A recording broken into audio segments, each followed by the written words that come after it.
Hello mga Lods! This is Ems, ang tomboy lover ng Hong Kong! Ito nga pala yung ganap namin nung pumunta kami ng China. One day tour lang to guys! At ito na nga ang meeting place po namin is dito sa Lo Kuo. Nagbigay na pala ang Qatar Travel ng sticker. Ayan guys, sa mga gustong mag-travel to China, punta lang po sa kanilang office at magpabook na. At ayan na nga, nag-ready na ang lahat kasi kami papasok na sa loob ng immigration. Kaya pala ang aga ng meet up kasi ang daming gagawin sa loob guys. At inabot kami ng 2 hours sa loob. Sa dami ba naman namin na nag-tour? At ayan na nga yung bus namin, pasakay na kami. Pero si Jowa at saka si Queen Poy, hinintay namin guys kasi nga nag-CR sila. Muntik na silang maiwan, char. Shoutout nga pala kay Maring Saling, ang sarap ng nilagay niyang saging. At dahil napasarap ako, yung para kay Rami, kinuha ko na din. Happy New Year! Yeah. Now today we are heading to the Yinxin Villa. Yeah. A happy. After 1 hour na biyahe at ayan na nga, nandito na kami sa China. Una namin ginawa guys, ang mag-picture. Karating lang namin. Happy tummy na tayo ngayon kasi gutom na gutom na. Ito yung second activity namin guys, ang lumafang. At dahil gutom na ang mga person, ayan, pumasok na kami sa loob guys after namin mag-picture-picture sa labas. While waiting sa food namin, ayan na nga, chika-chika muna kami, knowing to know each other. Kasi itong mga kasama namin guys, hindi naman namin kilala. After 5 minutes, andyan na yung foods namin.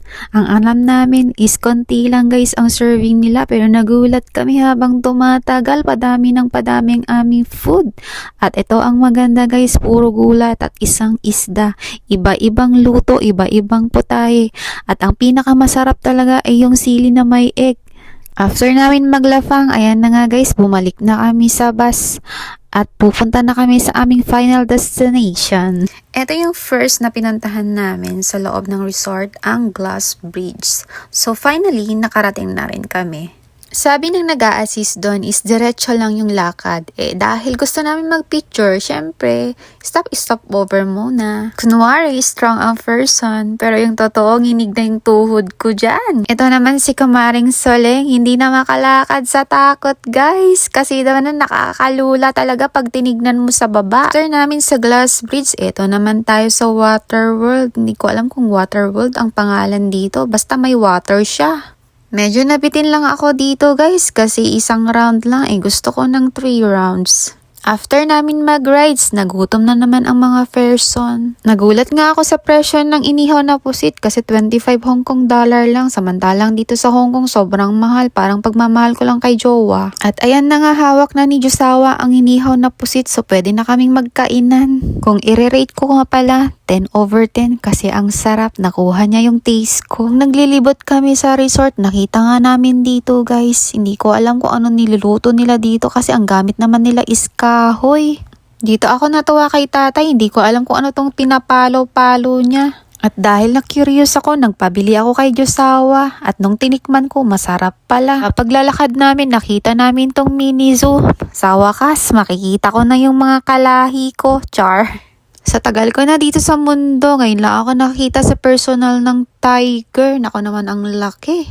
Dati sa classroom ko lang nakikita ang giraffe. Ngayon sa personal na, sobrang haba pala ng leeg. At finally guys, nakita ko na ang aking kapatid. Nako naman, sobrang matakaw, parang ako lang. After namin sa mini safari zoo, dito naman kami sa Snow World. Finally, nakahawak na ng totoong snow. Pero ang totoo dyan guys, gusto ko nang lumabas sa sobrang lamig. Hindi ko na kaya. Hi guys, ang lamig dito. Gusto ka nang lumabas. Ang sakit-sakit ka na. At ayan na nga si Josawa, may pa-slide-slide pang nalalaman. Parang nabigyan ng candy sa sobrang tuwa.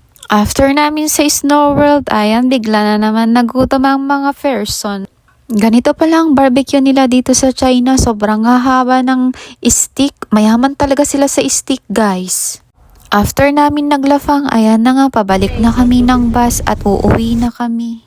At dito ko lang din talaga na-discover na ang pagitan pala ng Hong Kong at China is ilog lang. Hanggang dito na lang po ang video namin guys. Thank you for watching!